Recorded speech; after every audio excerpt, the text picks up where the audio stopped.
الرجيم بسم الله الرحمن الرحيم سورة أنزلناها وفرضناها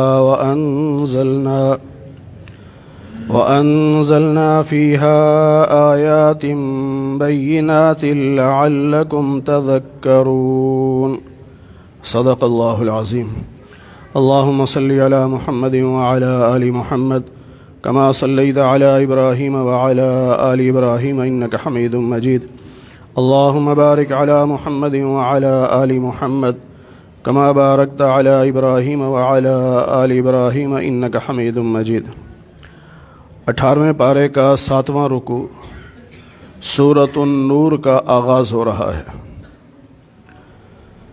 اس میں اللہ تعالیٰ نے زندگی گزارنے کے طریقے بتائے ہیں اور حد زنا اور حد قذف اس کو بیان کیا ہے کہ اگر کوئی کسی پہ تہمت لگا دیتا ہے کہ اس نے بدکاری کی ہے اور وہ ثابت نہیں کر سکتا اسے کیا سزا ملے گی، اور اگر جو الزام لگا ہے وہ ثابت ہو جائے تو اس گناہ کرنے والے کو کیا سزا ملے گی۔ سیدہ عائشہ صدیقہ رضی اللہ تعالی عنہا نبی علیہ السلام کے ساتھ ایک جہادی سفر سے واپس تشریف لا رہی تھیں تو ایک جگہ قیام کیا۔ جب قافلہ روانہ ہونے لگا تو صحابہ نے جو اونٹ کے اوپر کجاوا رکھتے تھے اسے جب اٹھایا تو ان کے ذہن میں تھا کہ حضرت عائشہ اندر ہیں، کیونکہ ہلکی پھلکی تھی، وزن محسوس نہیں ہوتا تھا، تو انہوں نے اونٹ کے اوپر رکھ دیا، قافلہ چل پڑا۔ آپ قضائے حاجت کے لیے ذرا دور گئی ہوئی تھی، جب واپس آئی دیکھا قافلہ چلا گیا تو آپ وہیں اسی جگہ لیٹ گئیں اور اوپر چادر لے لی، کیونکہ نبی کریم صلی اللہ علیہ وسلم ایک آدمی کو پیچھے چھوڑتے تھے کہ وہ پیچھے آتا رہتا تھا تاکہ کوئی چیز اگر کہیں رہ جائے تو وہ اسے لے کے قافلے والوں تک پہنچا دے۔ حضرت صفوان رضی اللہ تعالی عنہ وہ پیچھے تھے، جب وہ آئے تو آگے دیکھا تو پہچان بھی لیا کہ حضرت عائشہ ہیں، تو انہوں نے کہا انا للہ و انا، اتنے میں آنکھ کھل گئی حضرت عائشہ کی، آپ نے پردہ کر لیا اور انہوں نے اپنا اونٹ بٹھایا، اس پہ حضرت عائشہ کو بٹھایا اور خود پیدل چلتے رہے، قافلے کے پاس پہنچ کے نبی علیہ السلام کے حوالے کر دی۔ منافقین کا سردار عبداللہ بن ابی جو تھا اسے موقع مل گیا، اس نے مدینہ میں یہ پروپیگنڈا کر دیا کہ نعوذ باللہ حضرت عائشہ کے حضرت صفوان کے ساتھ غلط تعلقات، یہ الزام لگا دیا۔ نبی علیہ السلام بھی پریشان اور صحابہ بھی پریشان، ایک مہینہ تقریباً مدینہ منورہ کی فضا جو ہے وہ سوگوار رہی، پریشان رہے۔ بہرحال پھر اللہ تعالیٰ نے یہ صورت نازل فرمائی جس میں حضرت عائشہ رضی اللہ تعالی عنہا کی پاک دامنی کو بھی اللہ نے بیان فرمایا۔ حضرت عمر رضی اللہ تعالی عنہ نے اہل کوفہ کو خط لکھا کہ اپنی عورتوں کو سورۃ النور پڑھاؤ تاکہ انہیں پتہ ہو کہ زندگی کیسے گزارنی ہے۔ اللہ فرماتے ہیں یہ صورت ہے جسے ہم نے نازل کیا ہے اور اس میں جو احکام ہے وہ ہم نے فرض کیے ہیں، یعنی کسی اور کے فرض نہیں ہے، یہ کسی مولوی کی بات نہیں، یہ اللہ کا حکم ہے، اور ہم نے اس میں واضح آیات نازل کی ہیں تاکہ تم نصیحت پکڑو۔ الزانیۃ والزانی، بدکار عورت ہو یا بدکار عورت مرد ہو، بدکار عورت ہو یا بدکار مرد ہو، فجلدوا کل واحد منہما مئۃ جلدہ، اگر یہ کنوارے ہوں گے، دونوں میں سے جو بھی کنوارا ہوگا تو اسے 100 کوڑے لگائے جائیں گے، ہر ایک کو 100 کوڑے۔ اب بعض لوگ کہتے ہیں جی بڑی ظالمانہ سزائیں ہیں، اور بھئی اس کے ثابت کرنے کے لیے جو قوانین ہیں وہ سزا سے بڑے سخت ہیں۔ 4 مرد ہوں جو اپنی آنکھوں سے دیکھیں اس غلط کام کو ہوتے ہوئے اور وہ کہیں کہ ہم نے دیکھا ہے، غلط کام دیکھا ہے، صرف یہ نہیں کہ ایک کمرے سے نکلتے ہوئے دیکھا ہے یا ہم نے دونوں کو ننگا دیکھ لیا، اس پہ سزا نہیں ملے گی۔ ہاں اور سزائیں ہوں گی، حد جاری نہیں ہوگی۔ حد جاری ہونے کے لیے 4 مرد یہ گواہی دیں اب اگر یہ کنوارے تھے تو 100 کوڑے لگائے جائیں گے، اور اللہ فرماتے ہیں کہ تم نے اس میں نرمی نہیں کرنی، یہ اللہ کا حکم ہے۔ اگر مومن ہو، اللہ اور آخرت پر ایمان رکھتے ہو، تو پھر نرمی نہیں کرنی۔ اور یہ بھی نہیں ہے کہ بند کمرے میں سزا دے دو، جس طرح ہمارے یہاں سزائے موت دی جاتی ہے، فجر کے وقت دنیا سوئی ہوتی ہے، کسی کو پتہ ہی نہیں، اور اندر جیل کے اندر ہی سزا دے دی، بس نہیں۔ اللہ کہتے ہیں وَلْيَشْهَدْ عَذَابَهُمَا طَائِفَةٌ مِّنَ الْمُؤْمِنِينَ، ایک مومنوں کی جماعت کو اس موقع پہ حاضر ہونا چاہیے جو اپنی آنکھوں سے سارا کچھ دیکھے۔ کیوں؟ اصل مقصد سزا نہیں ہے، اصل مقصد برائی سے روکنا ہے۔ جب لوگ دیکھیں گے تو برائی سے باز آئیں گے نا، جب دیکھیں گے نہیں تو باز کیسے آئیں گے؟ پھر اگر شادی شدہ ہوں گے تو پھر سنسار کر دیا جائے گا، چاہے مرد شادی شدہ ہو چاہے عورت شادی شدہ ہو، دونوں میں سے جو شادی شدہ ہوگا اسے سنسار کر دیا جائے گا، یعنی پتھر مار مار کے اسے مار دیا جائے گا۔ اللہ فرماتے ہیں کہ زانی مرد جو ہے یہ زانیہ عورت یا مشرکہ عورت سے نکاح کرتا ہے، اور زانیہ عورت یہ نکاح کرتی ہے زانی مرد سے یا مشرک سے۔ اب اس کا یہ مطلب نہیں ہے کہ لازمی یہی نکاح کریں گے، مطلب یہ ہے کہ مزاج ایسا بن جاتا ہے کہ اگر مرد زنا کرنے والا ہو نا تو اسے پاک دامن عورت سے لذت نہیں آتی، وہ بھی زانیہ ہی پسند کرتا ہے۔ اسے جو زانیہ عورت ہے اس کا مزاج ایسا بن جاتا ہے کہ اسے زانی مرد ہی اچھا لگتا ہے۔ وَحُرِّمَ ذَلِكَ عَلَى الْمُؤْمِنِينَ، اور یہ زنا جو ہے یہ تو مومنوں پر حرام ہے، سخت گناہ ہے، اس سے توبہ کرنی چاہیے۔ اور بعض مفسرین نے لکھا ہے کہ یہ نکاح جو ہے مومن پہ حرام ہے، یعنی زانیہ عورت کے ساتھ نکاح کرے یہ مومن پر حرام ہے۔ پھر آگے اس کی تفصیل لکھی ہے کہ اگر پتہ ہو کہ یہ عورت نکاح کے باوجود بھی باز نہیں آئے گی، پھر بھی یہ بدکار رہے گی، تو پھر اسے نکاح نہ کرے۔ ہاں اگر وہ یقین دلاتی ہے کہ میں سچی توبہ کرتی ہوں، اب آپ سے نکاح کے بعد میں کسی غیر مرد کے پاس نہیں جاؤں گی، پھر اسے نکاح کرو، پھر تو جائز ہے۔ اللہ فرماتے ہیں کہ اگر کسی نے کسی پاک دامن عورت پر الزام لگایا اور پھر 4 گواہ نہیں لے کے آیا، پہلے تو تھا نا کہ 4 گواہ آگے اور سزا ثابت، یعنی جرم ثابت ہو گیا تو سزا ملے گی۔ اب یہاں یہ ہے کہ الزام لگایا ہے لیکن گواہ نہیں ہے، اب الزام لگانے والے کو 80 کوڑے لگائے جائیں گے۔ 4 مرد اگر گواہی دیں تو ٹھیک، اگر 4 میں سے ایک بھی سلپ ہو گیا، نہیں میں نہیں گواہی دیتا بھائی، اب 3 رہ گئے، ان 3 کو سزا ملے گی، 80 کوڑے ان کو مارے جائیں گے، اور آئندہ کے لیے ان کی گواہی قابل قبول نہیں ہوگی، کسی بھی معاملے میں ان کی گواہی قابل قبول نہیں ہوگی۔ جس طرح تھانوں میں لسٹیں لگی ہوتی ہیں نا، 10 نمبری، یہ 4 شیڈول والا ہے، یہ 10 نمبری ہے، یہ فلاں ہے، لسٹیں لگی ہوتی ہیں، پتہ ہوتا ہے سارا۔ اس طرح باقاعدہ اس آدمی کا تھانے میں نام لکھا جائے گا کہ اس نے جھوٹا الزام لگایا تھا، 80 کوڑے اس کو لگے ہیں، آئندہ یہ کسی معاملے میں گواہ نہیں ہو سکتا۔ یہ نافرمان ہے۔ ہاں اگر یہ توبہ کر لیتا ہے، اپنی اصلاح کر لیتا ہے، اللہ معاف کر دیں گے۔ کیا مطلب؟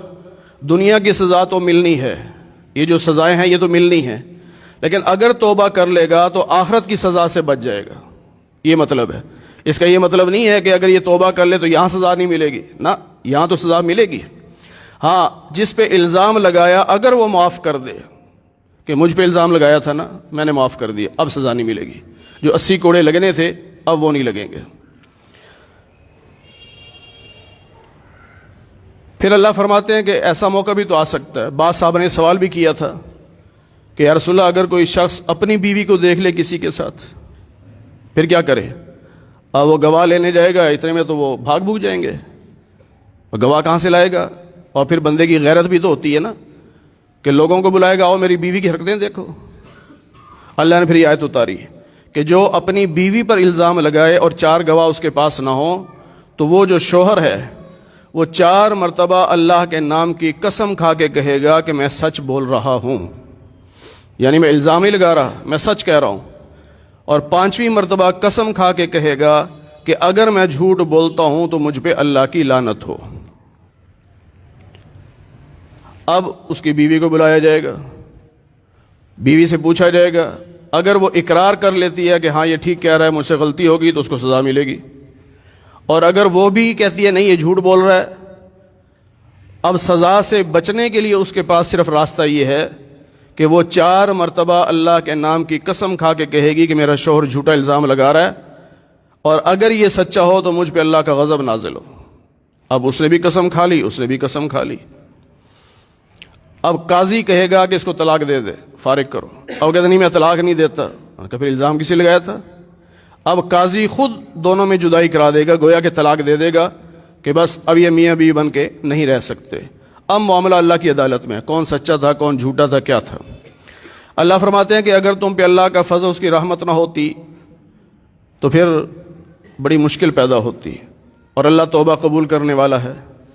اللہ فرماتے ہیں کہ جب لوگوں نے یہ الزام لگایا تھا حضرت عائشہ پر، جب الزام لگایا تھا، اور کئی لوگ تھے، بہت سارے لوگوں، کیونکہ منافق بھی ساتھ ہو گئے تھے، اور پروپیگنڈا ایک ایسی چیز ہوتی ہے کہ عام سادہ آدمی بھی شکار ہو جاتا ہے۔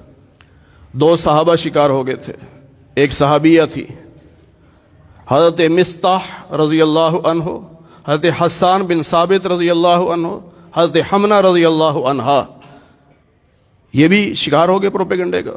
انسان ہے، ہو جاتا ہے۔ تو اللہ کہتے ہیں کہ تم اسے اپنے حق میں برا نہ سمجھو کہ لو جی منافقین نے الزام لگا دیا، ٹھیک ہے وقتی طور پہ حالات خراب ہوئے، پریشانی ہوئی، لیکن اللہ نے تمہاری اس میں خیر رکھی کہ اس الزام کے لگنے کی دیر تھی، اللہ نے تمہیں پورے قوانین دے دیے۔ الزام نہ لگتا تو شاید قوانین نہ آتے، تو اس لیے اس کو برا نہ سمجھو بلکہ بہتر ہے۔ جس طرح حضرت عائشہ رضی اللہ تعالی عنہا کا ایک مرتبہ ہار گم ہو گیا تھا، تو نبی علیہ السلام نے صحابہ سے فرمایا کہ ہار تلاش کرو، تو ہار تلاش کرتے کرتے نماز کا وقت ختم ہونے کے قریب تھا، اور پانی بھی وہاں قریب نہیں تھا، تو بعض صحابہ نے حضرت صدیق اکبر سے کہا آپ کی بیٹی کی وجہ سے بڑی پریشانیاں آ جاتی ہیں۔ تو حضرت صدیق اکبر آئے ایک خیمے میں، نبی علیہ السلام حضرت عائشہ کی گود میں آرام فرما رہے تھے، تو صدیق اکبر نے اپنی بیٹی کو یوں مکہ بھی مارا کہ تیری وجہ سے یہ سارا کچھ ہو رہا ہے، لیکن وہ خاموش رہی۔ اس وقت کی تنگی اور پانی کے نہ ملنے کی وجہ سے اللہ نے تیمم کا حکم اتارا۔ جب تیمم کا حکم آیا تو پھر صحابہ نے کہا اے صدیق تیرے خاندان کی بڑی برکتیں ہیں۔ تو یہ بھی تو برکتیں ہیں حضرت عائشہ رضی اللہ تعالیٰ عنہ کی۔ پھر اللہ فرماتے ہیں کہ ہر آدمی اپنا گناہ اپنے کھاتے میں لکھتا ہے، یعنی جو الزام لگا رہا ہے خود گناہ گار ہوگا۔ پھر فرمایا کہ جب یہ بات سنی تھی تو مومنوں کو یہ چاہیے تھا کہ اچھا گمان رکھتے۔ یہ ہمارے لیے بھی سبق ہے، کوئی بندہ کسی کے بارے میں کوئی غلط بات کہتا ہے تو اس کی تعویل کرنے کی کوشش کرو کہ ہو سکتا ہے غلط فہمی ہو گئی ہو، بندہ ایسا نہیں ہے، اچھا ہے۔ تو اللہ کہہ رہے ہیں کہ تمہیں چاہیے یہ تھا کہ اچھا گمان رکھتے اور کہہ دیتے یہ بہتان ہے۔ پھر جنہوں نے الزام لگایا وہ 4 گواہ کیوں نہیں لے کے آئے؟ اللہ نے قانون بتا دیا نا، تو فرمایا 4 گواہ کیوں نہیں لے کے آئے؟ اور یہ جب 4 گواہ نہیں لے کے آئیں گے تو یہ اللہ کی نظر میں یعنی شریعت کی نظر میں یہ جھوٹے ہوں گے۔ بے شک ایک انسان نے آنکھوں سے دیکھا، سچا ہے وہ، لیکن عدالتی کارروائی میں شریعت کی روشنی میں اللہ کی نظر میں وہ جھوٹا شمار ہوگا۔ کیا اللہ کو نہیں پتا وہ سچ بول رہا ہے کہ جھوٹ بول رہا ہے؟ لیکن اللہ تعالیٰ بھی یہ چاہتے ہیں کہ میرے بندوں کے عیبوں پر پردے پڑے رہیں۔ الزام لگانے والے کو جھوٹا قرار دے دیا، جب تک 4 گواہ نہیں آ رہے تم جھوٹے ہو۔ تو یہ اس لیے کہ لوگ الزام لگانے سے باز آئیں، ورنہ تو آج کل تو ہر بندہ لگا رہا ہے۔ آج کل جتنی طلاقیں ہو رہی ہیں وہ کیا ہو رہا ہے؟ اکثر آپ کسی سے پوچھیں بھئی کیوں طلاق ہوئی، لڑکے والے کیا کہیں گے؟ لڑکی کا کردار ٹھیک نہیں تھا، اس کا کردار ٹھیک نہیں تھا، الزام ہے۔ اور لڑکی والوں سے پوچھو بھی تم نے طلاق کیوں لی؟ وہ جی لڑکا چرسی تھا، نشہ بڑا کرتا تھا، مارتا کوٹتا تھا۔ آج کل یہ بہانے چل رہے ہیں۔ اور اگر یہ سختیاں نہ ہوتی، یہ سزائیں سخت نہ ہوتی تو آج ہر بندہ دوسرے پہ الزام لگا رہا ہوتا۔ پھر اللہ فرماتے ہیں اللہ کا تم پہ فضل ہے، اس کی رحمت ہے دنیا میں بھی آخرت میں بھی، اور اگر یہ اللہ کی رحمت نہ ہوتی تو سخت عذاب آتا دنیا میں۔ کیوں؟ نبی کی بیوی پہ الزام، وہ جو پاک دامن، اور بیوی بھی وہ جس کے بستر پہ جبریل وحی لے کے آتے ہوں، اور بیوی بھی وہ جس کو فرشتہ آ کے سلام پیش کرتا ہو۔ پھر اللہ فرماتے ہیں تمہاری زبانیں بول رہی تھی نا، یعنی الزام لگا رہی تھی، اور تم وہ کہہ رہے تھے جس کا تمہارے پاس علم بھی نہیں تھا، یعنی سنی سنائی بات تھی نا، جھوٹ تھا سارا، تم وہی بات آگے کرتے جا رہے تھے، تم اسے بہت معمولی سمجھ رہے تھے کہ کسی پہ الزام لگانا معمولی بات ہے، حالانکہ اللہ کی نظر میں یہ بہت بڑا گناہ ہے، بہت بڑا گناہ ہے۔ پھر فرمایا جب تم نے یہ بات سنی تھی تو اسی وقت تمہیں یوں کہنا چاہیے تھا، کیا کہنا چاہیے تھا؟ جو حضرت عمر فاروق رضی اللہ تعالیٰ عنہ نے کہا تھا۔ نبی علیہ السلام وقتاً فوقتاً پوچھتے تھے کسی سے، بیٹھے ہوتے، تمہارا کیا خیال ہے یہ جو الزام لگا؟ ہر بندہ اپنی رائے دیتا تھا۔ تو حضرت عمر سے جب پوچھا تو حضرت عمر نے فوراً کہا سبحانک ھذا بہتان عظیم، یہ بہت بڑا الزام ہے، جھوٹ ہے۔ تو اللہ نے فرمایا جب تم نے یہ بات سنی تھی تو کیوں نہ کہا سبحانک ھذا بہتان عظیم، تمہیں یہ کہنا چاہیے تھا۔ اللہ تمہیں نصیحت کرتا ہے آئندہ ایسی حرکت نہ کرنا، اور اللہ تمہارے لیے احکام کھول کھول کے بیان کر رہا ہے۔ بعض لوگ وہ ہیں جو ایمان والوں میں بے حیائی پھیلانا چاہتے ہیں، انہیں پسند ہے کہ مومنوں میں بے حیائی پھیلے، تو یاد رکھو ان کے لیے دنیا اور آخرت میں دردناک عذاب ہوگا۔ یہ ہمارے میڈیا والوں کو پتہ نہیں کیا بنے گا، جو بے حیائی پھیلاتے ہیں، کیا کچھ کر رہے ہیں یہ۔ اگر ایک واقعہ یہاں ہوا اور برائی کا واقعہ ہوا، اب پوری دنیا کے چینل دکھا کر دنیا کو بتا رہے ہیں کہ یہ بھی ایک طریقہ ہے بے حیائی کا، اور اس گندی بات کو پھیلا رہے ہیں، اور وہ تو چاہتے ہیں کہ مسلمان معاشرے میں بے حیائی پھیلے، فحاشی پھیلے۔ تو اللہ کہتے ہیں دنیا اور آخرت میں عذاب ملے گا جو یہ چاہتے ہیں کہ بے حیائی پھیلے۔ ہماری سیاست میں بھی بعض لوگ ایسے ہیں نا جن کا مشن ہی یہ ہے کہ بے حیائی پھیلاؤ، لواطت، ہم جنس پرستی، میرا جسم میری مرضی، یہ اس طرح کے نعرے لگانے والے جو معاشرے میں بے حیائی پھیلا رہے ہیں۔ یہ بے حیائی نہیں کہ کھانا گرم نہیں کروں گی بستر گرم کروں گی، یہ بے حیائی نہیں۔ تو جو لوگ اس طرح کی باتیں پھیلا رہے ہیں، اللہ کہتا ہے باز آ جاؤ، دنیا اور آخرت میں عذاب ملے گا، اس لیے بے حیائی نہیں پھیلانی چاہیے۔ اگر کوئی عیب کسی کا پتہ بھی چلتا ہے تو کوشش کی جائے اس کو دبا دیا جائے، اس کو دبا دیا جائے، اس کو نہ پھیلایا جائے۔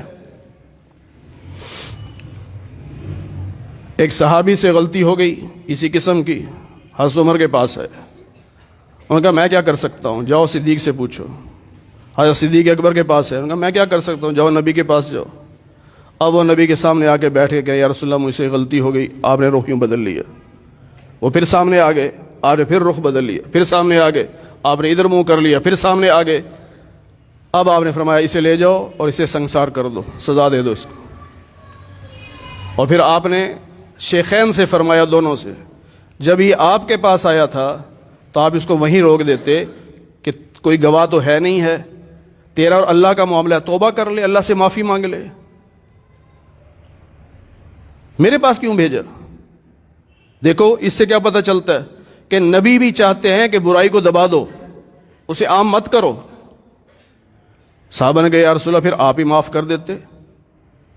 فرمایا میں جو رخ بدل رہا تھا اس لیے تو بدل رہا تھا کہ یہ اٹھ کے چلا جائے، لیکن جب میرے سامنے 4 مرتبہ اقرار کر لیا ہے تو اب میں قاضی بھی تو ہوں نا، تو 4 مرتبہ اقرار کا مطلب ہے کہ 4 گواہ آ گئے، اب میں نے شرعی سزا نافذ کر دی۔ لیکن اس واقعے سے پتہ کیا چلتا ہے؟